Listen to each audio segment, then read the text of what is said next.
Grandma, wow, this story is amazing. Please, can you tell us another story? Njideka said to her grandmother, Njideka, you and story say 5 and 6. Okay, are you all ready for the next story? Yes! The children all chorused. Okay, listen attentively because at the end of the story, I would ask questions. Do you all agree to that? Absolutely, Grandma, they all shouted. We will. Okay, here is my story. Once upon a time, in the city of Jamito, lived a beautiful, amazing, strong, and successful fashion designer named Sophie. Sophie is a lady whose charm, beauty, and charisma captures all. Though successful, she had a past and dark shadow she needs to overcome. As Sophie stood in front of the mirror, she saw a reflection that wasn't her own. She saw a girl who was lost, confused, and searching for love that was never there. Her father, the man who was supposed to be her rock and hero, was a narcissist, and she was just starting to realize it. Her father was a master of charm. He could walk into a room and effortlessly command attention. His smile was bright, his laughter infectious, and his words were laced with a sweetness that made you believe he was the most genuine person in the world. But Sophie knew the truth. Behind closed doors, the marks of her father would sleep, and the criticism, manipulation, and gaslighting would begin. As Sophie grew older, she started to notice the inconsistencies in his words and actions. She saw how he would belittle her mother, making her feel small and insignificant.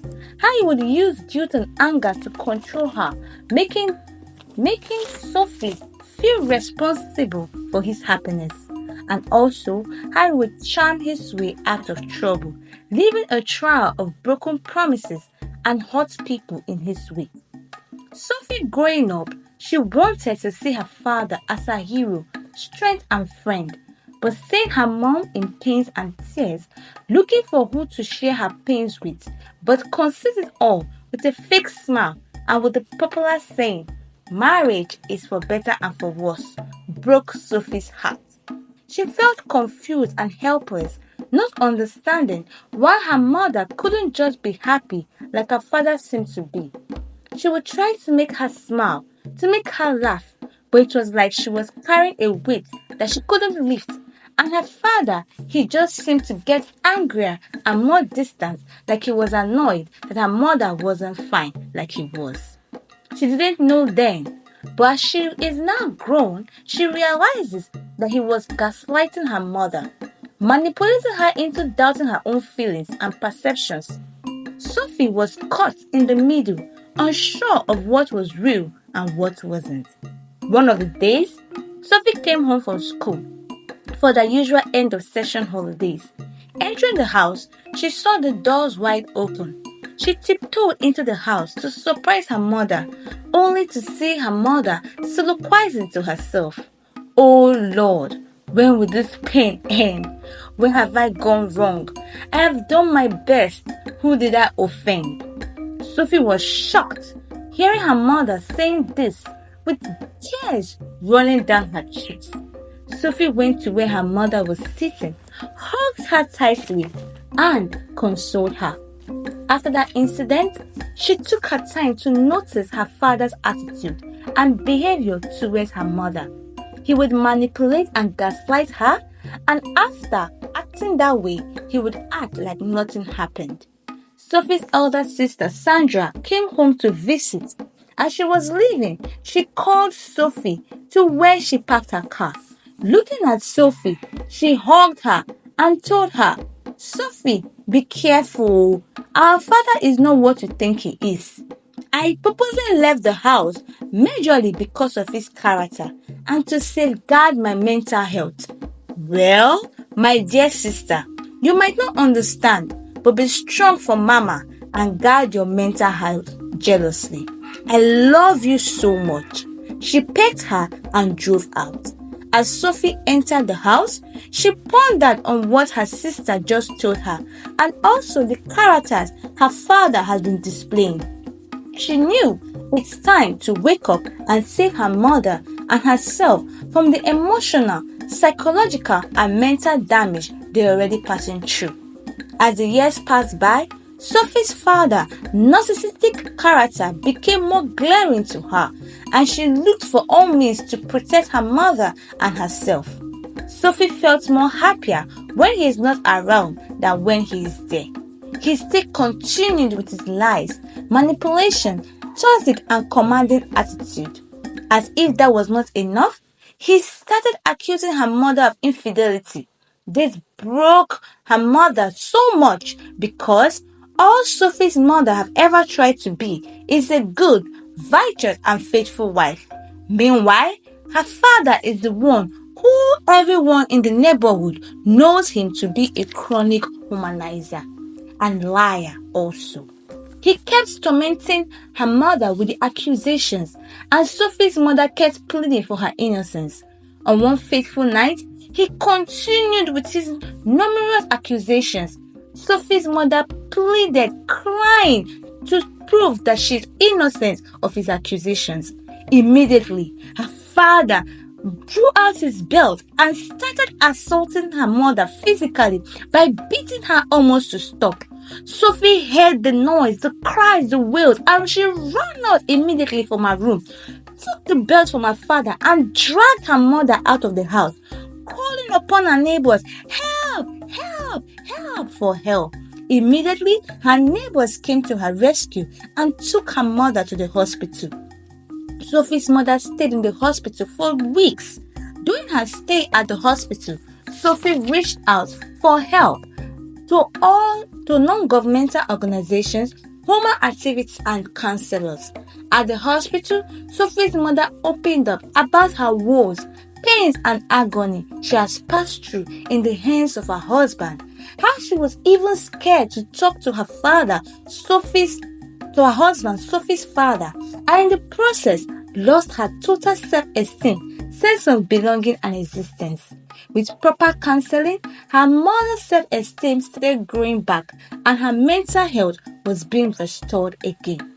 A month later, her father came back trying to win her mother back again, acting so sweet and nice, and pleaded for a second chance to be a better husband to his wife. But Sophie resisted and stood her ground, telling her father not to come back to her mother's life to destroy it again. Her mother wanted to go back, but Sophie refused, that she won't allow her mother and herself go through that emotional trauma again. Sophie, on the other hand, went for proper counseling to help her mental health and to change her total outlook of life, love, marriage, and relationship, not to carry the emotional damage that can affect her life.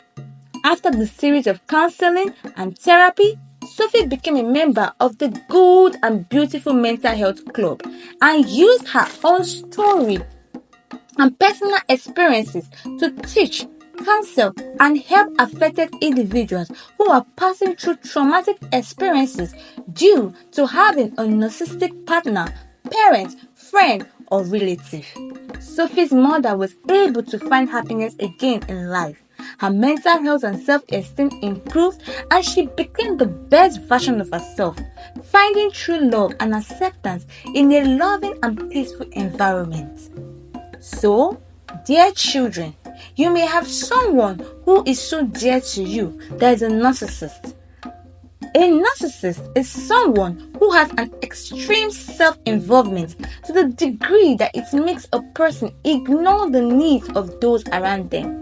They frequently disregard others or their feelings and also do not understand the effect that their behavior has on other people. Some of the characteristics of a narcissist is that they manipulate, ghost, cheat, deceive, and also backstab you. A narcissist needs constant food for their ego as they surround themselves with people who are willing to cater to their obsessive craving for admiration. They do not love those around them because, to them, Love is a one-sided relationship. Only what you can do for them they do care about. A narcissist is controlling. They act entitled and constantly seek validation. They struggle and lack feelings and empathy. They are dominating. And when they cannot control you, they lash out in anger and want to gaslight, manipulate, and deceive you to enter their web of control.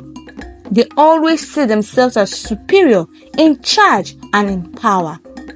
To protect yourself, dear children, from such a toxic person, situation, and relationship is to seek help immediately.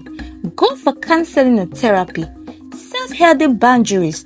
Focus on yourself. Stand up for yourself. Build your self-esteem. Advocate for yourself. Find a support system. Minimize contact and give these people space. Don't take their actions and their behavior personally because it will affect you. Keep your communication with them short and straight to the point. And if you cannot endure their ugly traits, leave them. Dear children, your mental health matters a lot. Protect it at all costs and surround yourself with people and relationships that would make you happy. Bring out the best in you. Motivate, admonish you. Always put yourself in a safe environment and relationship. This is the story of Sophie and how she was able to save herself and her mother from that narcissistic father. Hope you learned something good from this story. Children?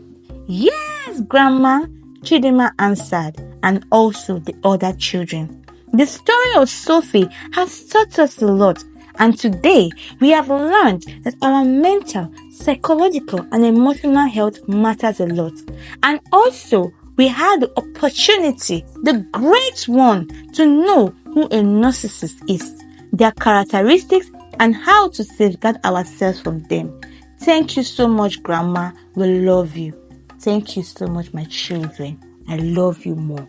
All right, time to retire to bed.